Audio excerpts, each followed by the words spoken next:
Criss Profi, musically obsessed.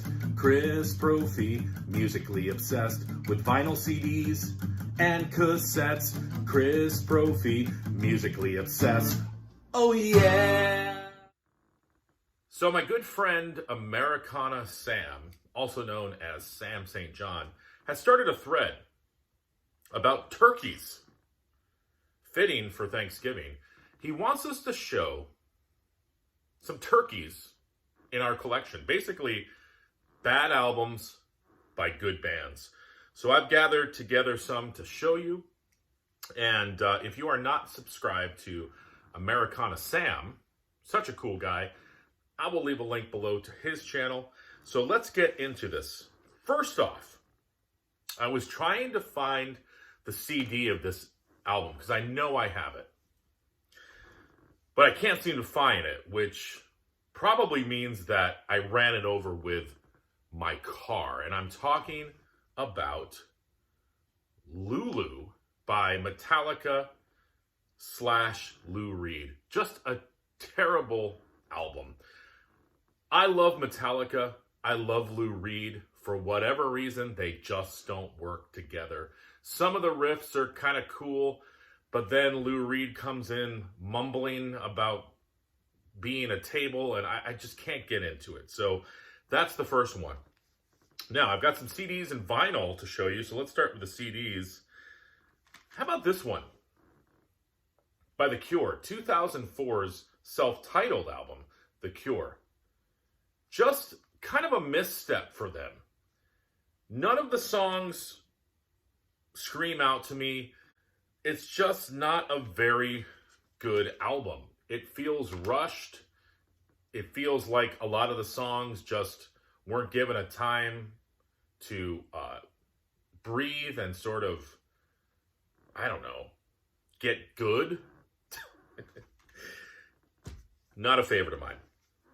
This next CD is an album that I made a video about, calling it the worst metal album of 2024. And I'm still sticking with that. It's the new one by Anvil called One and Only. Now, here's the thing. When you buy an Anvil album, it's not like you're buying this for, an album like Yes Is Going for the One. You're not buying an Anvil album to solve the world's problems. You know what you're going to hear. And I'm fine with that. I get what Anvil is. But this album is sort of like low-tier Anvil.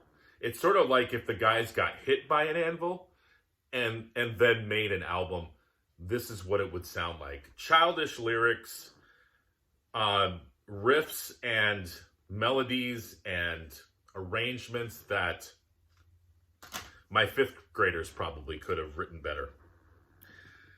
This next one, it pains me to put an album up by this man because he's my favorite member of this band. And I'm talking about Peter Criss. He came out with a solo album called One for All. I wanted to like this album, guys. It's even got one of my favorite musicals on it. He does the song Send in the Clowns, which is one of my favorite songs. It's just not a good album. Peter Criss, I'm not saying he was ever the greatest singer, but on this album, the vocals are not very good. He is off key. He's pitchy. The arrangements are kind of cheesy.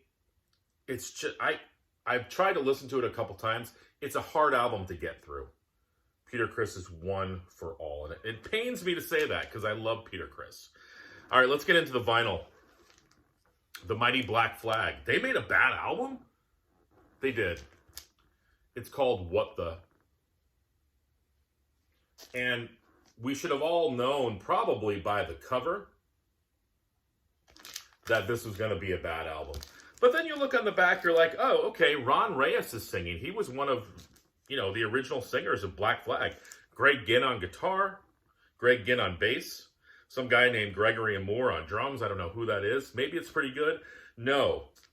Look at how many songs are on this album. And they all sound the same. Like somebody would say, hey, how's the song I'm Sick go? I don't know. Wallow in Despair. I know Six Pack. I got a six pack and nothing to do. Six pack and I don't need you, but that's not on this album. What the? Talk about what the? Monkees. Man, one of my favorite groups, but in the discography, this is my least favorite album. It starts off strong with the song Heart and Soul. I like that tune. And then it kind of goes downhill from there. One of the low points is Davey singing She's Moving In with Rico. I don't know. You know, there was Monkey Mania around this time. So I guess they decided to literally get into a pool with, you know, farmer's tans and make an album called Pool It. I should have dunked this one in the pool. Lastly, it pains me to show this man, the lead singer, the front man, the originator of goth punk metal. He was in the Misfits. He was in Sam Hain, or Samhain, if you please. But when he was in Danzig, he made two albums that kind of make me cringe a little bit. The first one is Skeletons. It's a covers record, but first off, Glenn, like, listen, I know I need to drop some LBs, but Glenn, we don't need to see your chesticles on the cover. And this is kind of cool. It's sort of a homage to David Bowie's pinups. That's kind of cool. But, you know, the song selection's kind of cool too. Like, he does Lord of the Thighs by Aerosmith. He does NIB by Black Sabbath. You're like, yeah. He does some biker movie tunes. It doesn't work. Glenn, maybe if this was 10, 15 years prior, it would have been better. And I'm grouping Danzig Sings Elvis with it as well. This could have been a really good album. I like how he covers some lesser known Elvis tunes, but it doesn't work. The arrangements, his voice, again, if this was recorded maybe 10, 15 years earlier, back when he originally had the idea, it probably could have been good. But these two albums, my least favorite in the discography of Danzig. What are some turkeys in your collection? Head on over to Americana Sam's channel, subscribe, but then make your own video.